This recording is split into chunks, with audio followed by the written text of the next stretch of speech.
حضور مفتی نظام الدین صاحب قبلہ کا استقبال کے لیے میں نے اس قطعہ کا انتخاب کیا تھا. جب ہمارے یہ محترم وہ قمر ہاشمی صاحب کلام اعلیٰ حضرت پڑھ رہے، اسی وقت میں قطعہ سوچ رہا تھا کہ محمد مصطفیٰ کی نعت کے شوقین آئے ہیں، دل عاشق کو دینے کے لیے تسکین آئے ہیں. یہ جلسہ کامیابی کی طرف جائے نہ کیوں گوہر، مبارک پور سے مفتی نظام الدین آئے.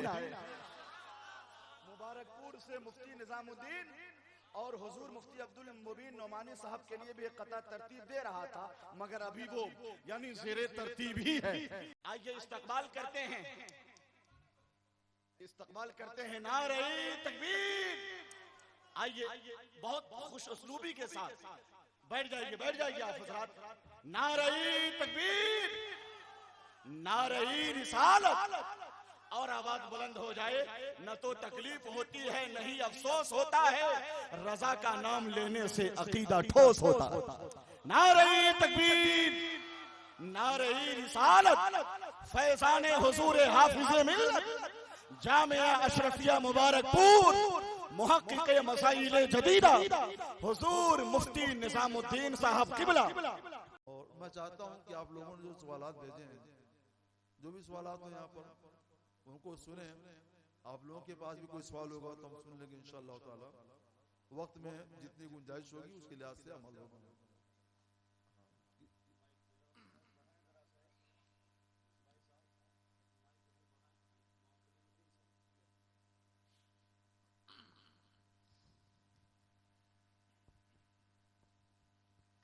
السلام علیکم ورحمۃ اللہ وبرکاتہ. حضور مفتی صاحب قبلہ کی بارگاہ میں سوال ہے کہ مزارات اولیاء پر عورتوں کی حاضری کا کیا حکم ہے؟ اولیاء اللہ کے مزارات پر عام طور سے مردوں کی بھی حاضری ہوتی ہے، اور جب عورتوں کی حاضری ہوگی تو مردوں کے ساتھ خلط ملط بھی ہوگا. جو عورتیں جاتی ہیں وہ بے حجاب و بے نقاب بھی ہوتی ہیں، کوئی تکلف ان کو نہیں ہوتا. تو جو رسم و رواج اس وقت مزارات پر حاضری کا ہے وہ حرام ہے، گناہ ہے. اس سے شیطان تو خوش ہوتا ہے، اللہ خوش نہیں ہوتا. سبحان اللہ. اس لیے عورتیں ہرگز مزارات پر نہ جائیں، اور مزارات پر حاضری کا فیض وہ اس طور پہ پائیں کہ ہر جمعرات کو اپنے گھر میں بیٹھ کر کچھ فاتحہ کر دیا کریں، تو مردوں کو جو فیض وہاں پہنچ کر ملے گا، عورتوں کو وہی فیض شریعت سے ڈر کی وجہ سے، شریعت کے اوپر عمل کی وجہ سے گھر میں بیٹھے بیٹھے ملے گا. سبحان اللہ سبحان اللہ. ایک بہت ہی اہم سوال جو آج کل بہت زیادہ رائج ہے کہ مزارات اولیاء پر چادر چڑھانا کیسا ہے؟ اولیاء اللہ کے مزارات پر یا بڑے پائے کے عالم ہوں تو ان کے مزار پر ایک چادر چڑھانے کی اجازت ہے، تاکہ چادر دیکھ کر لوگوں میں امتیاز ہو جائے کہ یہ کسی بہت بڑے عالم کا مزار ہے یا یہ کسی ولی اللہ کا مزار ہے. عام لوگوں کی، عام مسلمانوں کی قبروں سے ان کی قبر کو ممتاز کرنے کے لیے، نمایاں کرنے کے لیے چادر چڑھانے کا اجازت ہے. سبحان اللہ سبحان اللہ. تو صرف ان کے مزار پر چادر چڑھائی جائے، ہر قبر پر نہیں. اور ایک ہی چادر چڑھائی جائے کیونکہ ضرورت ایک چادر پوری ہو جاتی ہے، لہذا ایک سے زیادہ نہیں. جس ایک سے زیادہ چڑھانا ہو تو اتنا پیسہ کسی بیوہ کو دے دے، کسی ایسی لڑکی کو دے دے جس کی ابھی شادی غریبی وجہ سے نہیں ہو پا رہی ہے، کسی یتیم کو دے دے، کسی مسکین کو دے دے، کسی بے سہارا کو دے دے، کسی مریض کو دے دے، طلبہ کو دے دے، علماء کی خدمت نظر کر دے، یہ کر سکتے ہیں. ماشاءاللہ سبحان اللہ. اور ایک سوال ہے کہ خانقاہ کس کو کہتے ہیں اور اس کے مقاصد کیا ہیں؟ خانقاہ کس کو کہتے ہیں، یہ اچھی بات ہے. اب تو بہت خانقاہیں خامخواہ ہو گئی. خانقاہ کیا چیز ہے؟ جس مکان میں یا جس عمارت میں اللہ کے ذکر و فکر کے لیے گوشہ نشینی اختیار کی جائے. جس عمارت میں، جس گھر میں، جس کٹیا میں اللہ کے ذکر کے لیے، اللہ کی فکر کے لیے، ریاضت و مجاہدے کے لیے گوشہ نشینی اختیار کی جائے اور اس میں وابستگان سلسلہ کی اور دوسرے طالبان فیض کی تربیت کی جائے، ان کا دل گناہوں سے ستھرا کر کے شریعت کے مطابق کیا جائے، وہ خانقاہ. سبحان اللہ. تو کئی باتیں ہوں گی خانقاہ کے لیے. ایک تو وہ اس لیے بنایا گیا ہو تاکہ تنہا رہ کر کے وہاں پہ ذکر و فکر کیا جائے، اللہ کا عرفان حاصل کیا جائے، اپنا دل صاف ہو. اور جو سلسلے کے وابستگان ہیں، مریدان ہیں، وہ یا دوسرے سلسلے کے لوگ ہیں مگر طالب فیض ہیں، وہ تو ان کا تزکیہ کہ ان کا دل صاف کرا جائے، اللہ کا ذکر کرا کر کے، تعلیم دے کر کے، اور خاص طور پر غذاؤں کا اہتمام کر کے ان کے دل کو صاف کیا جائے اور ان کو گناہوں سے بچ کر کے تقوی شعار بنایا جائے. تو وہ عمارت، وہ گھر خانقاہ ہے. جہاں ایسا ہوتا ہے وہ خانقاہ ہے، اور جہاں یہ نہ ہو تو نام ہے خانقاہ کی، حقیقت میں کچھ اور ہے. سبحان اللہ. سبحان اللہ. آب زمزم کو کسی مکان کی بنیادیں تبرک کے طور پر ڈال سکتے ہیں یا نہیں؟ ہاں، آب زمزم شریف بہت متبرک چیز ہے. اپنے گھر کی بنیاد میں، مسجد کی بنیاد میں، خانقاہ کی بنیاد میں، مدرسے کی بنیاد میں، اسکول کی بنیاد میں اس کو ڈال سکتے ہیں اور اس سے برکت ہوگی. اور انشاءاللہ جس مقصد کے لیے ڈالیں گے نا، اللہ کا کرم ہوگا تو مقصد بھی حاصل ہوگا. ماشاءاللہ. سبحان اللہ. اور اسی سے ریلیٹڈ ایک میں نے تو اور تجربہ کیا ہے نا. میں 96 میں حج کے لیے گیا تھا تو بس چلا گیا تھا، تھوڑی سی میرے پاس رقم تھی تو میں نے اپنا حساب کیا تو یہ تھا کہ حج کے بعد 18 دن رہنا تھا، تو 18 چائے کا یا کچھ زیادہ پیسہ میرے پاس، بس تھوڑا سا.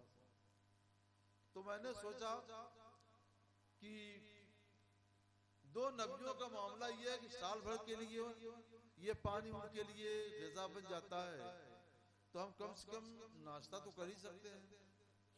ماؤ زمزمہ لما شرب اللہ کی بشارت ہے. تو 18 روز تک ہم ناشتہ کی نیت سے پانی پیتے تھے، اور 4 روٹی سے ناشتہ کرنے والا تھوڑا پانی پی کر آسودہ ہو جاتا تھا. 12 بجے کے وقت میں کھانا ملتا تھا تو کھانا کھاتے تھے، پھر ناشتے کی کوئی ضرورت نہیں. سبحان اللہ. پر ایک تکلیف کیا بڑھی کہ جب پانی زیادہ پی لیتے تھے تو بار بار پیشاب لگتا تھا. تو میں نے کہا اب یہ تو بہت مشکل ہو گئی، پیشاب کریں یا پانی پیئیں. تو میں نے سوچا کہ جب مائع زمزم ہر مقصد کے لیے ہے تو ایک دن اسی مقصد کے لیے آب زمزم پیئیں کہ پیشاب زیادہ نہ لگے. ایک دن میں نے اسی مقصد کے لیے آب زمزم پیا تو اس کے بعد وہ شکایت بھی کی. سبحان اللہ. سبحان اللہ. نعرہ تکبیر، نعرہ رسالت.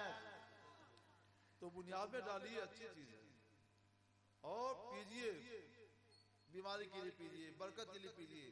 جس نیت سے پیئیں گے اللہ اس نیت کے مطابق اس کا پھل دے گا. اسی سے ریلیٹڈ ایک اور سوال ہے کہ آب زمزم کو کفن کے کپڑے میں بسا کر رکھ چھوڑنا اور اسی کفن کو مرنے کے بعد استعمال کرنے کی وصیت کرنا کیسا ہے؟ یہ جائز ہے اور یہ حسن عقیدت ہے. آب زمزم بڑا متبرک پانی ہے، اس پانی کی بڑی فضیلت ہے. اس پانی کو کھڑے ہو کر پینے کا حکم ہے، اس کی ادب کے لیے، اس کی تعظیم کے لیے. تو ایسے پانی میں اگر کپڑے کو بسا لیا جائے اور حصول برکت کے لیے اس کو اپنا کفن بنا جائے تو بہت اچھا ہے. مجھے ایک حدیث یاد آئی کہ ایک خاتون نے رسول اللہ صلی اللہ علیہ وسلم کے لیے ایک بڑی اچھی چادر تیار کی، سرکار اس کو استعمال کریں گے. سرکار اس سے اوڑھ کر جب باہر تشریف لائے تو سب نے پسند کیا، بڑی اچھی چادر ہے، بہت اچھی چادر ہے. عورت نے اپنے پسند سے بنا کر دیا تھا، تیار کر دیا. ایک صحابی کو کا دل پسیج گیا، کہتے ہیں یا رسول اللہ اگر آپ ہم کو دے دیتے تو ہمارے لیے بڑی خوشی کی بات ہوتی. سرکار اٹھا کر دے دیا، لے جاؤ تمہیں دے دیا. صحابہ انہیں کوسنے لگے، اتنی اچھی چادر سرکاری کی وجہ پر زیب دیتی تھی، تم نے مانگ لیا. تم جانتے ہو کہ رسول اللہ کسی بات میں نہ نہیں کہتے ہیں، کبھی سرکار نے اپنی زبان سے نہ نہیں کہا ہے کہ نہیں دیں گے، اور تم نے سرکار سے مانگ لیا. تم کو یہ نہیں کہنا چاہیے تھا. اللہ فرماتے ہیں دو جہاں کی بہتریاں نہیں کہ امانیے دل و جان نہیں، کہو کیا ہے وہ جو یہاں نہیں.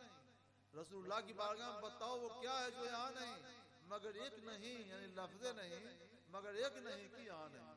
یہاں نہیں نہیں ہے، سب ہاں ہے. سرکار نے دے دیا تو تم نے ایسا کیوں کیا؟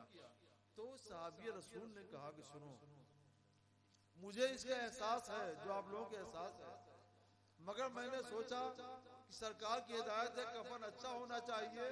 مجھے سمجھ میں آیا کہ اس سے اچھا کپڑا کفن کے لیے نہیں ملے گا، اور وہ بھی ایسا کپڑا کہ اچھا بھی ہے اور سرکار کے جسم پاک سے مس ہے، سرکار جسم پاک سے وہ مس ہو کر متبرک ہو چکا ہے، اس لیے میں نے اس کا انتخاب کیا.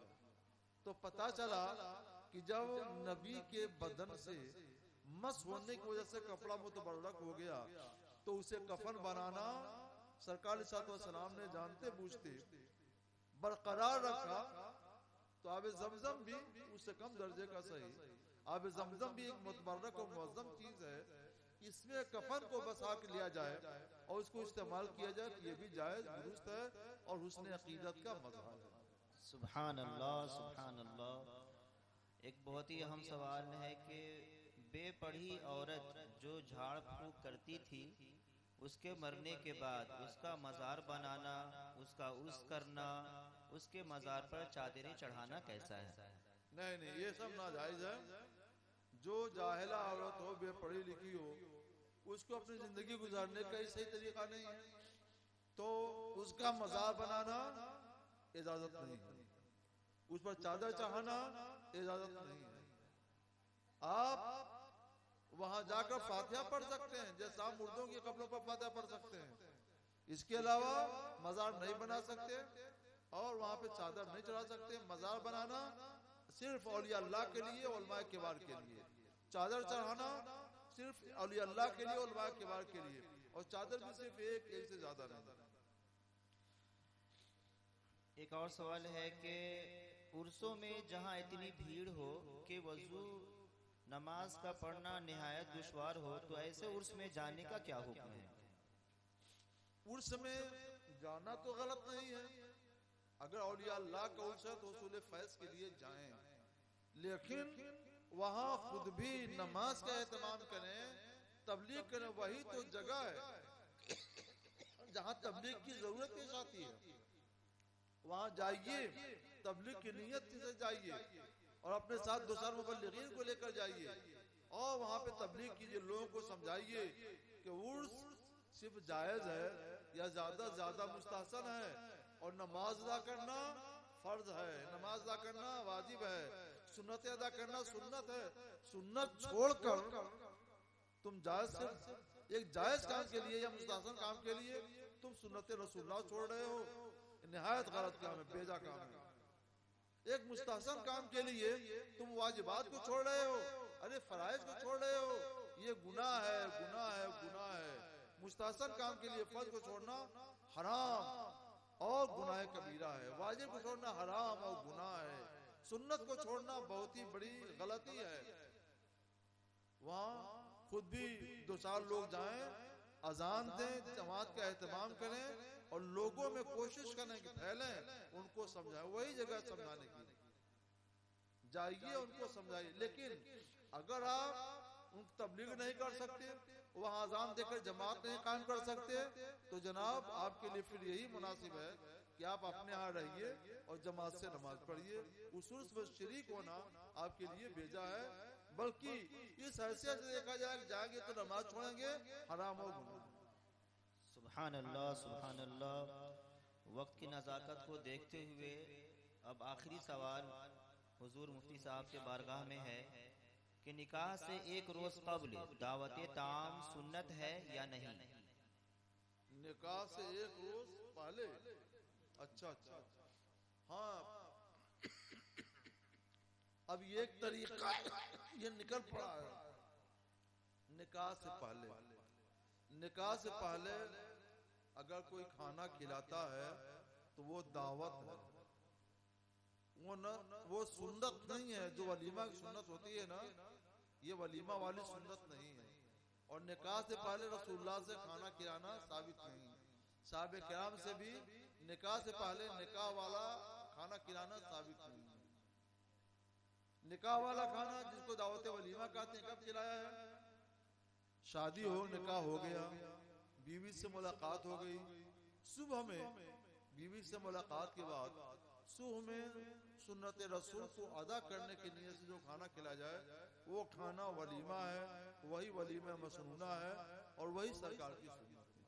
پہلے جو کھانا کھلائیں گے وہ ایک دعوت تو ہے، ولیمہ نہیں ہے، سنت نہیں ہے. ماشاءاللہ سبحان اللہ. ایک سوال ابھی ایک آیا ہے جو بہت ہی ضروری سمجھ رہے ہیں، کیا پیر کا عالم ہونا شرط ہے؟ اچھا سوال ہے ماشاءاللہ.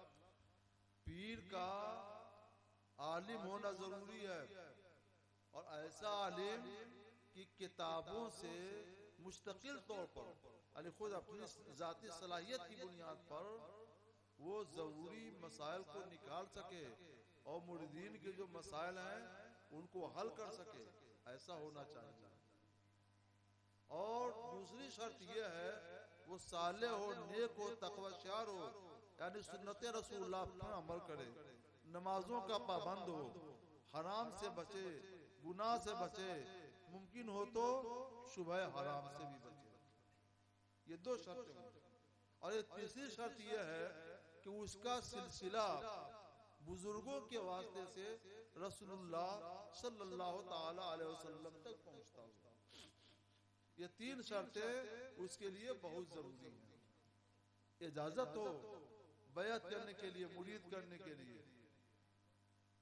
تو، اور مرید کرے تو قطعاً دل میں یہ لالچ نہ آئے کہ ہم مرید کریں گے، مرید بڑھیں گے، نہ جانے پیش کریں گے تو ہمارے کھانے کے لیے اور دولت جمع کرنے کا یہ ذریعہ بن جائے گا. یہ تمام غلط ہے. جو ایسی تمام رکھے گا تو اپنا اس کا مطلب یہ ہوا کہ وہ اللہ تک خود پہنچا نہیں ہے، اور جو اللہ تک پہنچا نہیں ہے تو وہ اپنے مریدوں کو اللہ تک کیسے پہنچائے گا؟ سبحان اللہ. تو بے غرض، کوئی غرض نہیں، بے لوث ہو، صرف دین کی خدمت کرنے کے لیے اور لوگوں کو اللہ تک پہنچانے کے لیے، اگرچہ حرام سے بچا کر ہی صحیح، وہ بیعت کرے تاکہ ان کا شجرہ رسول اللہ تک پہنچ جائے، تاکہ یہ تقوی کی وجہ سے اللہ تک پہنچ جائے. یہ مقصد. رہ گیا رزق کا معاملہ، تو سبحان اللہ رزق کا معاملہ یہ ہے کہ اللہ نے جس کے حصے میں جو رزق لکھ دیا ہے، جس کے حصے میں اللہ نے جو رزق لکھ دیا ہے تو وہ رزق اس کو مل کر رہے گا، چاہے دنیا کے جس حصے میں سے. تو جب اللہ نے رزق لکھ دیا ہے اور رزق مل کے رہے گا تو ہم اپنے کو لالچی کیوں بنائیں؟ لالچ کیوں کریں؟ اللہ کی ذات پر بھروسہ رکھو، کماؤ، محنت کرو، حلال کام کرو، حلال مزدوری کرو، کماؤ اور اللہ کی ذات پر بھروسہ رکھو. تھوڑا ملے گا، حلال ہوگا تو اس میں بہت برکت ہوگی، بہت ملے گا، اور حلال نہیں ہوگا تو ہوا کی طرف سے اڑ جائے گا. تو حرام سے بچیے، شبہ حرام سے بچیے، حلال روزی اپنائیے، اور وہ پیر اپنے لیے وہ پیر منتخب کیجیے جو پیر عالم ہو، شریعت کا، اور رسول اللہ کی سنت پر عمل کرتا ہو، پانچوں نمازوں کا پابند ہو، اور اگر اللہ نے اس کو دولت دی ہے تو زکوٰۃ بھی دے، حج بھی کرے، روزہ بھی رکھے، جھوٹ سے، غیبت سے، چغلی سے بچے، آپ کو اچھی نصیحتیں کر کے آگے بڑھائے. خود پہنچا ہے تو اللہ تعالیٰ تک آپ کو پہنچا. ایسے پیر کا انتخاب ہونا چاہیے. باقی ہر پیر کی طرف اپنے کو متوجہ نہیں کرنا چاہیے. اللہ آپ کو اس کی توفیق دے. تھوڑی بات ہو کام کی دل میں اثر کر جائے اور آدمی اس پر عمل کرے, کام آ جائے, یہ بہت ہے. اس سے کہ بہت کچھ سنیں اور سب بھول جائیں, تو تھوڑا سنیے, یاد رکھیے اور اس پر عمل کیجیے. پھول کی پتی سے کٹ سکتا ہیرے کا جگر, مرد ناداں پر کلام نرم و نازک بے اثر. سبحان اللہ. آپ اپنی سیرت اچھی بنائیے, عادت اچھی بنائیے. دوسرے لوگ قرآن نہیں پڑھتے ہیں, آپ کو دیکھ کر قرآن کو سمجھنے کی کوشش کرتے ہیں. آپ اپنا عمل ایسا کیجئے کہ دوسرے لوگ دیکھیں تو کہیں کہ واقعی ان کا مذہب بہت اچھا مذہب ہے, ان کا قرآن بہت اچھا قرآن, ان کی کتاب بہت اچھی کتاب ہے. جو بھی دیکھے محمد کا شہدہ کہے, اپنا کردار ایسا بنا. وآخر دعوانا الحمدللہ رب العالمین. السلام علیکم ورحمۃ اللہ وبرکاتہ.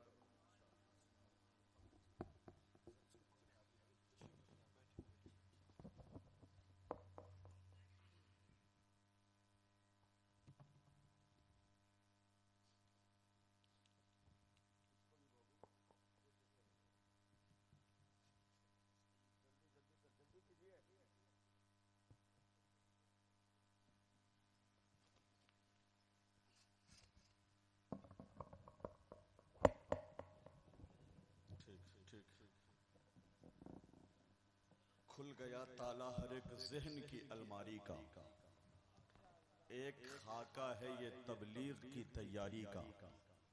آپ تقریر کہیں چاہے خطابت سمجھیں, میں سمجھتا ہوں یہ پیغام ہے بیداری کا.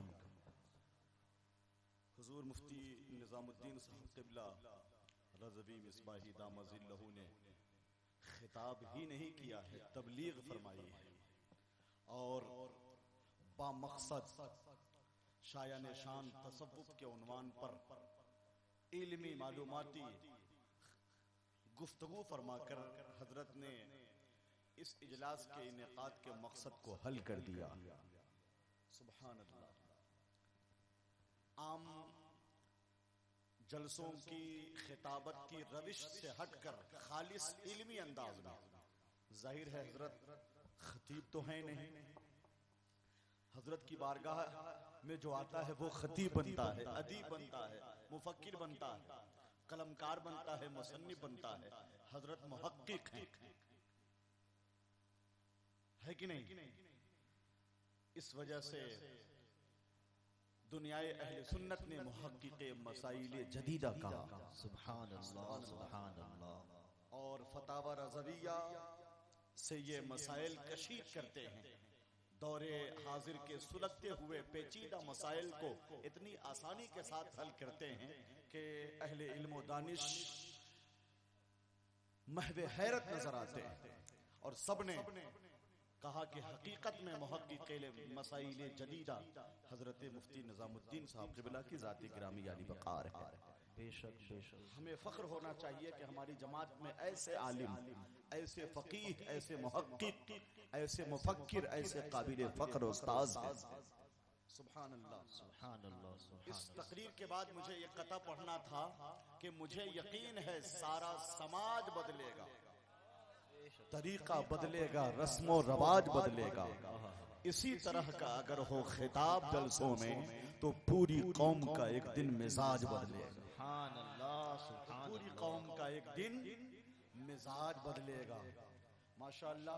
حضرت کا شکریہ ادا کرنا چاہیے ہم لوگوں کو کہ طبیعت ناساز ہے, نزلہ اور زکام کا حملہ ہے, اس کے باوجود حضرت نے سرفراز کیا. رب قدیر سلامت رکھے, حضور حافظ ملت کے علمی بساط کی مسند پر شاد و آباد رکھے. ایک قطع میں نے خاص موقع سے حضور سربراہ اعلیٰ کی موجودگی میں پڑھا تھا کہ دشمنان دی کا چکا جام کر کے رکھ دیا. دشمنان دی کا چکا جام کر کے رکھ دیا, مسلک احمد رضا کو عام کر کے رکھ دیا.